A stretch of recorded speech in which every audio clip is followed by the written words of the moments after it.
आपण पाहतो की डिजिटल युगामध्ये अनेक गोष्टी ऑनलाईन अत्यंत वेगाने होत असतात। नेट बँकिंग असू दे किंवा UPIच्या वापरामुळे अनेक व्यवहार सुद्धा जलद गतीने बसल्या जागी होतात। मात्र सायबर ठगसे वेगवेगळ्या बतावण्या करून अनेकांची लाखोंची फसवणूक करतात।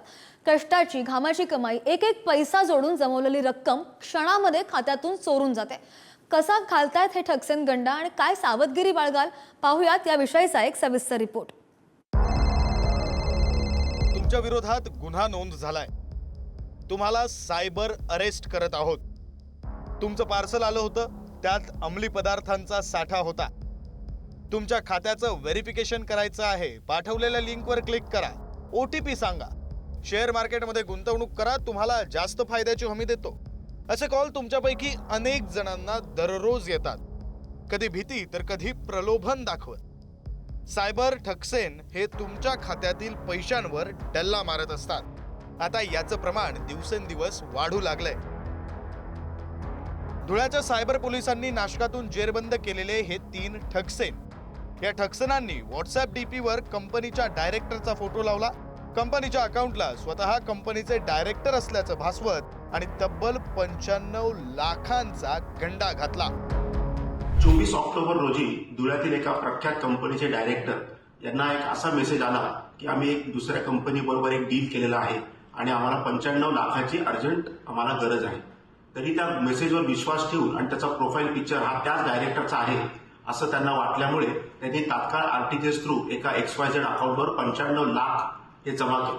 त्या अनुषंगाने सायबर पोलीस स्टेशनचे PI श्री घुसर आणि त्यांच्या टीमने अतिशय चांगलं काम करून आज 3 आरोपींना त्याच्यामध्ये अटक केलेलं आहे। संभाजीनगरमध्ये तर चक्क पुरातत्व विभागाच्या अधिकाऱ्यालाच ठगसेनांनी जाळ्यात ओढलं। देशभर गाजत असलेल्या नरेश गोयल मनी लॉन्ड्रिंग प्रकरणाशी संबंध जोडत अधिकाऱ्याला डिजिटल अरेस्ट केलं आणि तब्बल 12 लाखांचा गंडा घातला।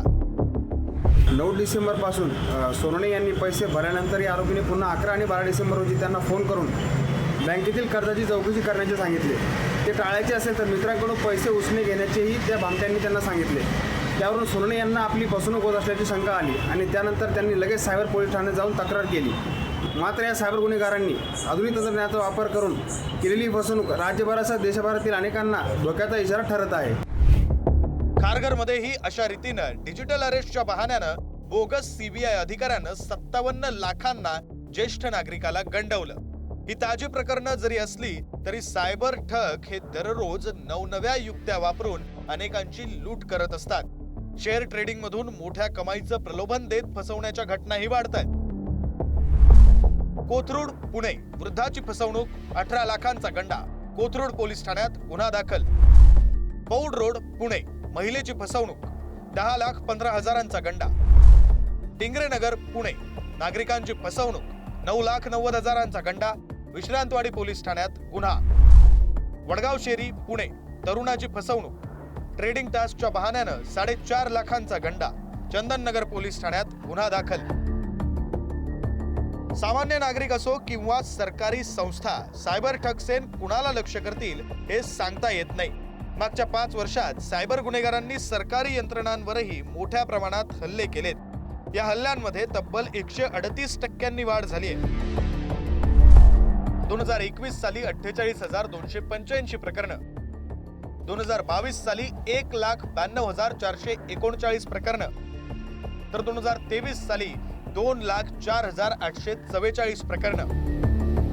मला तर स्पष्ट वाटतंय, जर तुम्ही वयोवृद्ध असाल किंवा तुम्ही टेक्नॉलॉजी तुम्हाला तितकी कळत नसेल तर मोबाईल बँकिंग करूच नका।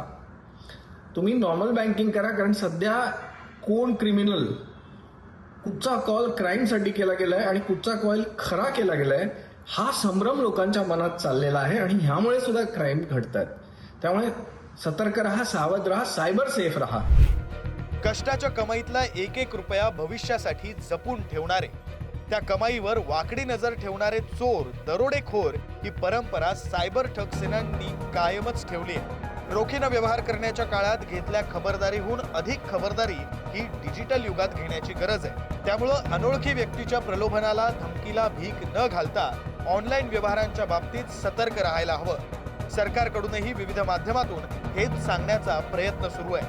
तरीही ठगसेनांनी दगाफटका केलाच तर सायबर पोलिसांना तात्काळ कळवा। धुळ्याहून भूषण चिंचोरे, संभाजीनगरहून सुमित पवार आणि पुण्याहून तुषार झरेकर सह रशीद इनामदार, पुढारी न्यूज.